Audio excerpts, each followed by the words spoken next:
So, ఇక్కడ ఈరోజు grammar క్లాస్‌లో మనం అసలు verb 3 forms present, past, future అవి ఎలా మాట్లాడాలో చూద్దామండి. ఇప్పుడు వేకప్ అనే ఒక వర్బ్ ఉందనుకోండి. వేకప్ అంటే నిద్ర లేవడం. నేను జనరల్‌గా చేసే పనిని ఎప్పుడు కూడా ప్రెజెంట్ టెన్స్‌లో చెప్తాననమాట. మరి పాస్ట్ టెన్స్ ఎప్పుడు వాడతానంటే ఆల్రెడీ ఆ పని చేసేస్తే పాస్ట్‌లో చెప్తాను. పాస్ట్‌లో చెప్పాలి అన్నప్పుడు మరి వేకప్‌కి పాస్ట్ ఫార్మ్ ఏంటి? వేక్ తీసేసి వోక్ పెట్టాలి. I woke up early. అంటే నేను త్వరగా నిద్ర లేచాను అని అర్థం అనమాట దానికి. లేదు నేను రేపు త్వరగా లెగుస్తాను అని చెప్పాలి అంటే ఫ్యూచర్‌లో చెప్పేది. అంటే ఇంక నేను ఆ పని చేయలేదు. రేపు పొద్దున చేస్తాను. ఇంకా రేపు లెగుస్తాను అని చెప్తున్నాను. దానికేం పెడతామంటే విల్ ప్లస్ వి1. వి1 అంటే వర్బ్ ఫస్ట్ ఫార్మ్ వేకప్ కదండీ! Will wake up early. ఈ విధంగా 3 రకాలుగా ఒక సెంటెన్స్ మనం ఫ్రేమ్ చేస్తామండి.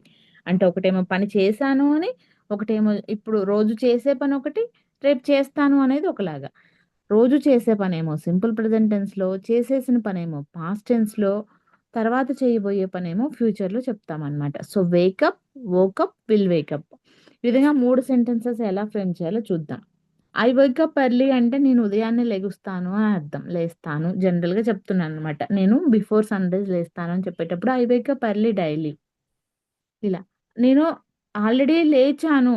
నేను త్వరగా లేచాను ఈరోజు కానీ పనవ్వలేదు అని చెప్పేటప్పుడు నేను లేచాను అని చెప్పాలి అప్పుడు వి2 పెడతామనమాట. ఐ వోకప్ ఎర్లీ టుడే అలాగా. అంటే నేను ఈరోజు ఉదయం త్వరగా లేచాను అని అర్థం.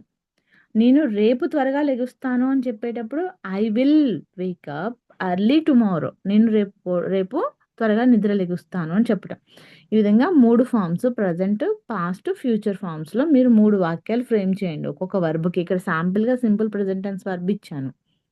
మీరు సింపుల్ పాస్ట్, సింపుల్ ఫ్యూచర్‌లో కూడా సెంటెన్సెస్ మేక్ చేసి ప్రాక్టీస్ చేస్తే మీరు మాట్లాడేటప్పుడు ఆ వర్బ్ 3 ఫార్మ్స్ ఎలా పెట్టాలి, ఎక్కడ ఏది వాడాలి అనేది అర్థమవుతుంది. అదేవిధంగా గెటప్ అనే ఒక వర్బ్‌కి he gets up from the bed అంటే అతను బెడ్ పైనుంచి లెగుస్తాడు.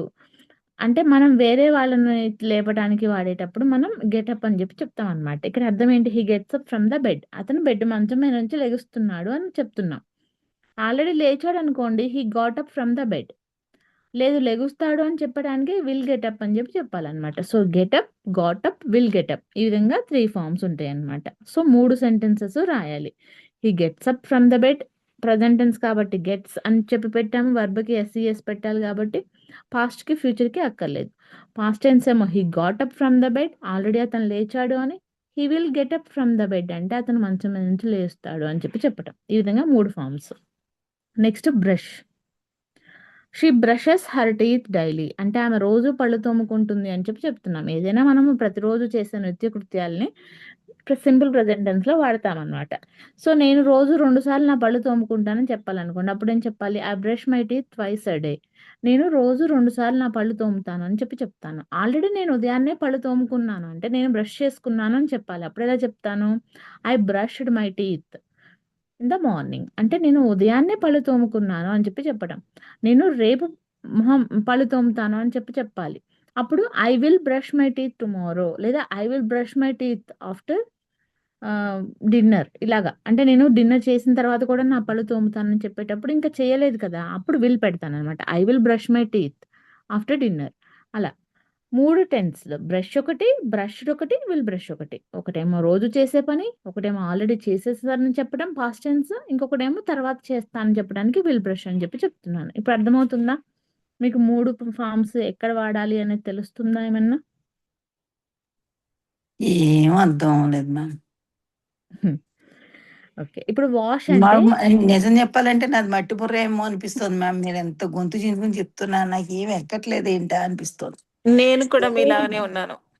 అది ఇప్పుడు ఎలాగా నేను మనం ఫాలో మాట్లాడేటప్పుడు అంటే ఆ ఫార్మ్‌ని ఎలా పెడుతున్నాము అనేది ఇప్పుడు ఎవరైనా ఏదన్నా వచ్చి పనయిందా అండి? చేసారా పని అని అడిగారనుకోండి. ఫర్ ఎగ్జాంపుల్ బట్టలు ఉతికారా? ఈరోజు అని అడిగారనుకోండి. ఆల్రెడీ చేస్తే ఎలా చెప్తాము? ఉతికేసాను అని చెప్తాను. ఉతకలేదు ఇంకా ఎస్ మ్యామ్. ఉతకాలి. క్లాస్ తర్వాత ఉతకాలి లేదా మధ్యాహ్నం ఉతకాలి అని చెప్పి చెప్పాలనుకోండి. ఇంకా లేదు ఉతకాలి అని చెప్తారు. అప్పుడు విల్ వాష్ అని పెట్టాలన్నమాట. ఆల్రెడీ చేసేస్తే వాష్డ్ అని చెప్పి చెప్తాం. వాష్డ్. హ్మ్. సో, ఈ విధంగా వర్బ్ ఫార్మ్ మారిపోతుంది. ఆ పని నేను రోజు చేస్తాను అని చెప్పేటప్పుడేమో ఐ వాష్ క్లోత్స్ ఎవ్రీడే. నేను ప్రతిరోజు బట్టలు ఉతుకుతాను అని చెప్పడం. అంటే ఇది రెగ్యులర్‌గా చేసే పని. వాష్ అంటే ఉతకడం దానికర్థం. అంటే కడగటం, ఉతకటం ఈ విధంగా. ఇక్కడేమో ఫేస్ చెప్పారు. మనం బట్టలు ఉతకటానికి కూడా వాషింగ్ అని చెప్తాము. అదే పని ఇప్పుడు చేస్తే ఇంగని చెప్తాము. అది వేరు మళ్ళీ. అది పక్కన పెట్టండి. బట్ రోజు నేను బట్టలు ఉతుకుతానని చెప్పేటప్పుడు I wash the clothes daily. నేను రోజు బట్టలు ఉతుకుతాను. ఆల్రెడీ ఇవాళ ఉతికేసాను. అప్పుడు ఐ వాష్డ్ ద క్లోత్స్. నేను బట్టలు ఉతికేసాను. నేను తర్వాత ఉతుకుతాను అని చెప్పాలనుకోండి washed, will wash. I will wash the clothes. ఇలాగా. అర్థమైందా? 3 రకాలుగా ఎలా చెప్పాము. ఒక పని అయ్యిందా? చేశానా? చెయ్యాలా? రోజు ఆ! చేస్తాను. ఈ విధంగా చెప్పేటప్పుడనమాట. ఓకే. ఇవి కంప్లీట్ చేశాక మాట్లాడతానండి. Have bath. Okay. Have bath అంటే స్నానం చేయడం.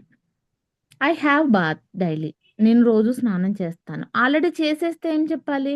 I had bath. I had bath. Okay. నేనింకా చేయలేదు. తర్వాత చేస్తాను అని చెప్పడానికి will have bath. I will have bath after the class. I will have bath after the ah, something ఏదో ఒక వర్క్ ఉంటే దాని తర్వాత. ఆఫ్టర్ ద బ్రేక్‌ఫాస్ట్ అలా చెప్తాను. అప్పుడు ఐ విల్ హావ్ అంటే ఇంక చేయలేదు తర్వాత చేస్తాను అని. చేసేస్తే హ్యాడ్ బాత్. రోజు చేస్తాను అన్నప్పుడు ఐ హావ్ బాత్ డైలీ. నేను రోజు స్నానం చేస్తాను అని చెప్పడం. నెక్స్ట్ వర్షిప్ అండి పూజించడం. నేను ప్రతిరోజు దేవుణ్ణి ప్రార్థిస్తాను. ప్రతిరోజు ప్రార్థిస్తానని చెప్తున్నాను కదండీ! సో, వర్షిప్ అంటే దేవుడిని ప్రార్థించటం. నేను ఆల్రెడీ పూజ చేశాను. ప్రార్థించాను. అప్పుడు ఐ వర్షిప్డ్ ద గాడ్. నేను తర్వాత ప్రార్థిస్తాను. Will worship the God. ఈ విధంగా. ప్రే కూడా అంతే. She prays to God. She prayed to God. She will pray to God. Have breakfast. ఇప్పుడు బ్రేక్‌ఫాస్ట్ తిన్నారా అని మిమ్మల్ని అడిగాననుకోండి. ఆల్రెడీ తినేస్తే ఏమని చెప్తారు? బ్రేక్‌ఫాస్ట్ తింటే ఏం చెప్తారు? Complete breakfast ma'am. హ్యాడ్ అని చెప్తాం. ఆ! హావ్ ప్లేస్‌లో హ్యాడ్ చెప్తామండి. I had my breakfast. I I had had breakfast at 8:00. Okay. నేను లేదు తింటాను. రోజు 8:00కి నేను తింటాను అన్నప్పుడు I have my breakfast at 8:00 daily. నేను ప్రతిరోజు 8 కొట్టగానే నేను బ్రేక్‌ఫాస్ట్ తింటాను అని చెప్పడం అన్నమాట. ఇది ప్రతిరోజు నేను చేసే పని. లేదా I have my breakfast at 10 daily. నేను నా టిఫిన్ ఎప్పుడు తింటానో రోజు 10 గంటలకు తింటాను. ఈ విధంగా చెప్పడం. లేదా ఆల్రెడీ ఇవాళ టర్న్ అయిపోయింది. ఇవాళ నేను బ్రేక్‌ఫాస్ట్ చేసేసాను. ఇప్పుడు మీరే నన్ను అడిగారనుకోండి మేడం టిఫిన్ తిన్నారా అని. అప్పుడు నేనేం చెప్తాను yes I had my breakfast. తినేసాను కాబట్టి హావ్ ప్లేస్‌లో హాడ్ పెడతాను. లేదు ఇంకా తినలేదు. టీయో, కాఫీయో తాగాను. తర్వాత క్లాస్ తర్వాత తింటాను అని చెప్పాలి. అప్పుడెలా చెప్తారండి మరి? I will ha- I will I eat. I will have breakfast at 8 o'clock. I will eat after class. I will have breakfast after the class అనమాట.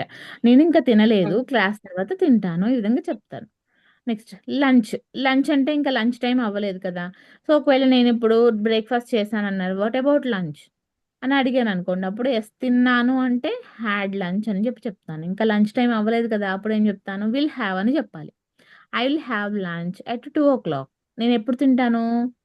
ఈరోజు 2 గంటలకు తింటాను లంచ్. లేదు నేను ఆల్రెడీ లంచ్ తినేసాను. బ్రేక్‌ఫాస్ట్ బదులు లంచ్ తినేసాను. అప్పుడెలా చెప్తాను? హాడ్ లంచ్ అని చెప్తాను. ఈ విధంగా హావ్, హాడ్, విల్ హావ్ 3 రకాలనమాట. తినేస్తేనేమో హాడ్, తినాలి అంటేనేమో విల్ హావ్, రోజు చేసే పనేమో హావ్ అనమాట. Have lunch, have ma'am. Breakfast అంటే ఏ టైంకి తింటానో చెప్పటం. చెప్పండి. చెప్పండి. ఓకే. డిన్నర్. హావ్ డిన్నర్ అని చెప్తున్నాను. దే హావ్ డిన్నర్ టుగెదర్ అంటే మేము రోజు కలిసి డిన్నర్ చేస్తాము అని చెప్తున్నాము. దే హాడ్ డిన్నర్ టుగెదర్ అంటే వాళ్ళు డిన్నర్ కలిసి చేశారు. దే విల్ ఆ! Have dinner together. ఈరోజు డిన్నర్ వాళ్ళు చేస్తారు అని చెప్తున్నారు. చెప్పండండి. సేమ్ సప్పర్ కూడా అంతే. రాత్రి భోజనం అన్నమాట. సప్పర్. నేను తొందరగా రాత్రి భోజనం చేస్తానంటే have supper early. They will have supper early. They had supper early. And they will have supper early. రోజు వాళ్ళు త్వరగా తింటారు అని చెప్పడం. ఈట్ అంటే తినడం. ఆల్రెడీ తినేసాననుకోండి స్నాక్సో లేకపోతే బిస్కెటో ఏదో చిల్డ్రన్ ఈట్ బిస్కెట్. వాళ్ళు ఇష్టంగా తింటారు కాబట్టి. Children ate biscuit. వాళ్ళు బిస్కెట్ తిన్నారు. Children will eat biscuit. అలా చెప్తామనమాట. డ్రింక్ అంటే తాగడం. ఓకే. ఇప్పుడు కాఫీ తాగారా అని అడిగాననుకోండి ఎలా చెప్తారు తాగితే? I I have have drink. I have coffee. I drank, ma'am. Very good. ఇక్కడ డ్రింక్ అని ఆల్రెడీ ఇచ్చాం కాబట్టి డ్రింక్ ప్లేస్‌లో డ్రాంక్ చెప్పాలండి. Have, Drank. హ్యాడ్ వద్దు. A drink. డ్రాంక్. ఫ్యూచర్ అనుకోండి డ్రింక్ చెప్పండి. I I will will drink drink. coffee. After class I will drink coffee అలాగా. So he drinks water. అతను వాటర్ తాగుతాడంట. సో నాకు టీ అంటే ఇష్టం అనుకోండి. I drink tea. నేను టీ తాగుతానని చెప్పడం. ఆల్రెడీ తాగేస్తే ఐ డ్రాంక్ టీ.